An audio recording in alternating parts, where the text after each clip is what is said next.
Hello there and welcome back to the channel. This is Mel's Gaming here with another Valheim video. Now in this video I'm going to be talking about the third boss in Valheim and how to defeat him.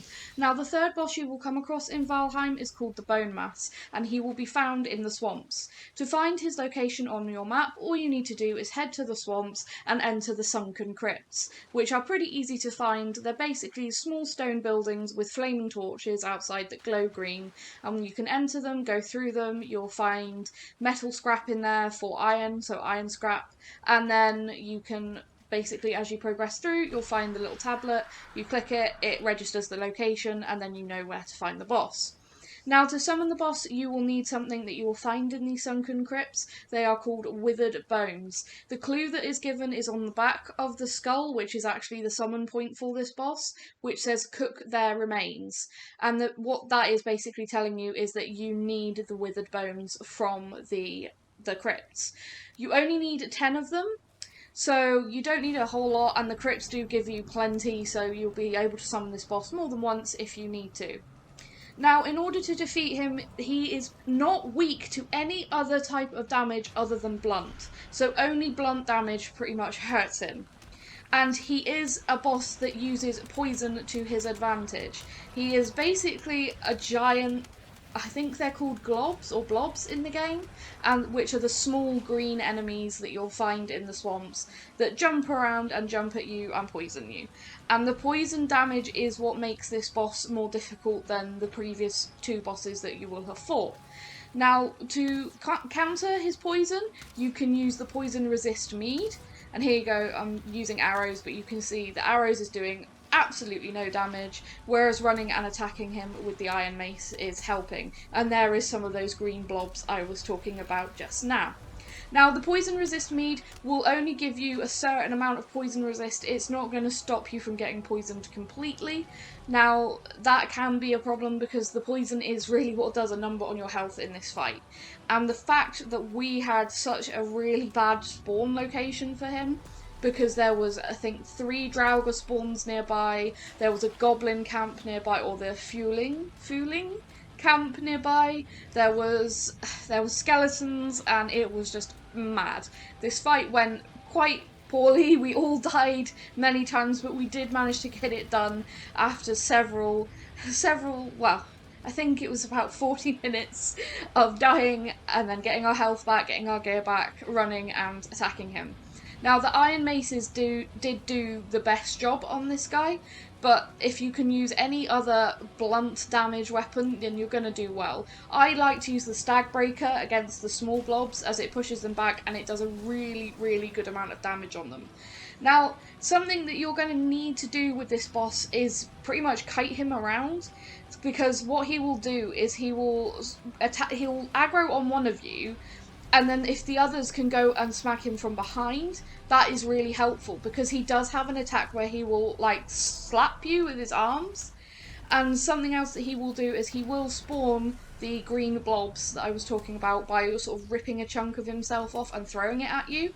And they will inflict poison damage too, so there's a lot of poison damage that you need to look out for. It's really, really useful if one of you can use your Eikthyr power for the extra stamina, just because you're going to need to be running around, and if you can get behind some of the trees, that'll give you a period of rest to regain your health, regain your stamina. So, as you can see, he there has just done a poison cloud, but it seems that he gives off a certain amount of poison at all times, but when he does that sort of vomiting animation, he creates a quite large poison cloud around him that is really, really easy to get caught up in. So don't expect to not die during this fight, you're probably going to. As I said, my whole group, there was 4 of us, we all died several times. And if you see me doing things that I'm recommending not doing, like shooting arrows at him, that was to try and draw aggro from my friend who was struggling a little bit over there. And it did work, he did draw aggro on me for a little while, until I ran away too far, and then he went back to my friend. There you go, you can see the slapping animation that he does. Now, that will take a lot of your health. Do not be surprised if that one hit will insta-kill you. It did to my friends several times. Fire doesn't do anything to him. As I said, the only thing he is weak to is blunt damage, the same as the small green blobs that you will find throughout the swamp. So as I said, blunt damage weapons, poison resist mead, and pretty much there's no real elegant way of doing it. There's no good way of doing it, like with the Elder, where you could just hop around and light fires and get him to set himself on fire and stay at a distance and you'd be okay. Because with this boss, you have to run at it and you have to get in it, like into its face and attack it. Going from behind, like I said, if one of you can draw aggro and then if you've got friends with you, have them smack it from behind so that they don't get slapped by the boss, that is really helpful. And if you die when you have the corpse run, it gives you an advantage, because if you get poisoned when you have the corpse run, your health regens quicker than the poison will take it down. So if you get that, I use that opportunity to basically smack him and the other little enemies around him as much as possible. Here you can see I'm using Stag Breaker to weaken and take down those blobs. Now, if you're not totally familiar with the enemy system of this game, when the numbers come up as yellow when you're doing damage, like they are here, that means that enemy is weak to that particular type of damage, so keep doing it, basically. Now, food-wise, we were using cooked meat, cooked lox meat, and sausages. If you don't have those, I'd say cooked meat, carrot soup, anything that's going to give you a really good amount of health is going to be extremely helpful here, because like I said, the poison damage is really, really harsh during this fight. And I think the devs said that they recently tweaked his difficulty. I think it was just before we did this fight, so we may have had a harder run than some people that did it earlier than us. But it's a very doable fight, it's just going to take some time, so prepare, make sure you have the poison resist mead, and just make sure that you have the time to go and die several times, and that you've got enough food on you that you can die, eat, regain your health, attack him, and just repeat the process over and over again. That is pretty much how we did it. Like I said, it took us quite a while to do it, but mainly we were trying to experiment and see if there was any other easier ways, or if we could do something different that would help us. So you can factor in, if you just run at him, you might get it done a little bit quicker perhaps than we did.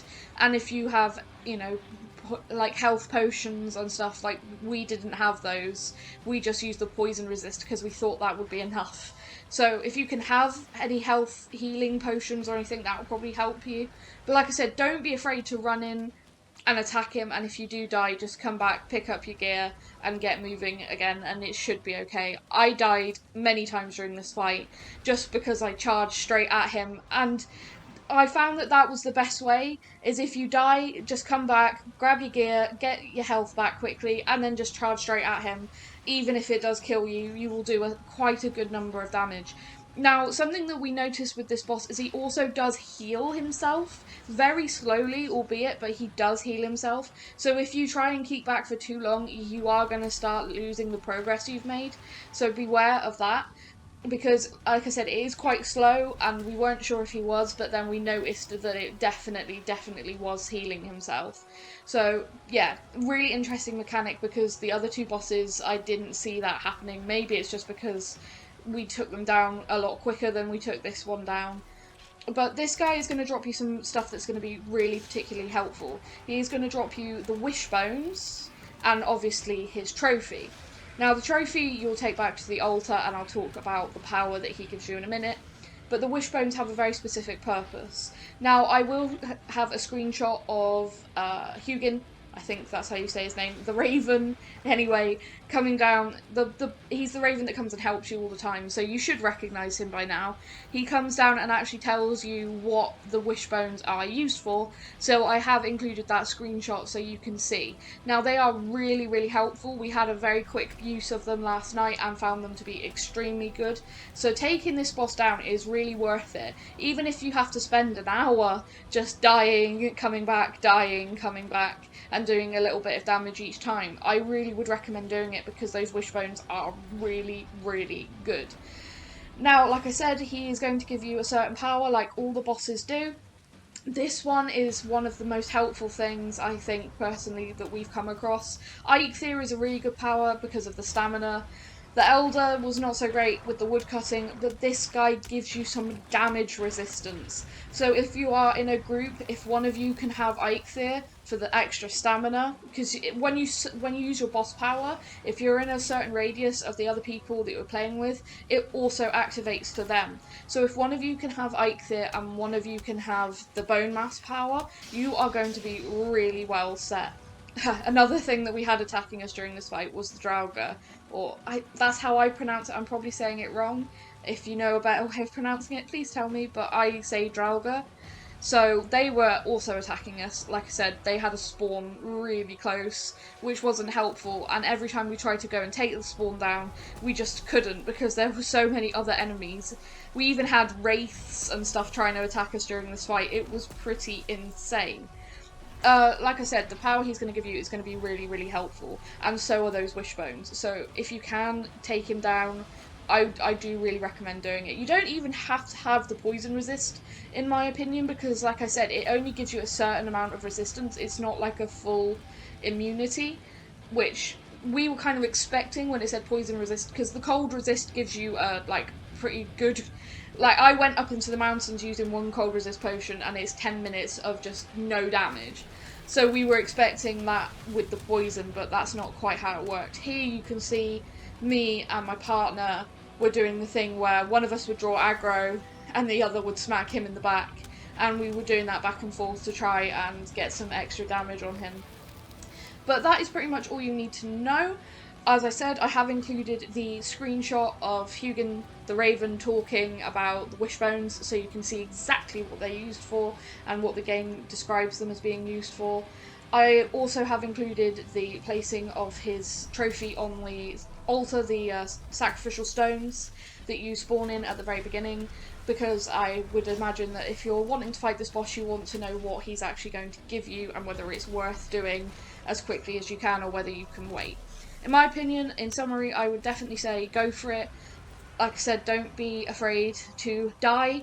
And also, something I'm going to quickly mention because it happened to me during this boss fight is if you die, there is a chance that your grave doesn't spawn. This is the second time it's happened to me, and I know from everything that I've read that the devs are aware of this and they're working to fix it, which is really good. But if you die and your grave isn't there, you will have lost all your gear, and that happened to me. And in this fight, I'm using iron chain, like the iron chest plates, and the leggings, and the iron mace, and I also had the huntsman bow, and just all my gear got lost, so I was really, really sad about that. But what we did, because it was the game, it wasn't something that we had done, is we did spawn back the items that I'd lost using the admin controls for the server, because it wasn't my fault and we had crafted them already, so we did manage to get that back. So if you have that problem where you lose your gear because your grave doesn't spawn, don't be afraid to just go into a private session, even if it's just, a quick, you open one up and you drop in on your own, just to spawn your gear back, because it is something that's happening right now. And as I said, I'm sure the devs are aware of it and they are working on fixing it, but just be aware that that can happen and you don't need to lose all your gear. When it first happened to me, I didn't know that there was a way of spawning your gear back and fixing it, which I'm really glad the devs have left that as a thing that you can do, because it means that we didn't get set back because the game had a small error. So, like I said, you will die in this fight. I can almost guarantee it, but the rewards are well worth it. So, anyway, I hope this has been in some way useful. If you have any questions, please feel free to drop them in the comments. I am always happy to help you. If you see any of the games I'm playing and you have a question or just you want help with something, if I can, I will always help. So please never be afraid to ask me and I will do my best. And again, thank you very much for watching. I will now leave you to see the bits after the fight. And yeah, I hope you've enjoyed. Thank you very much.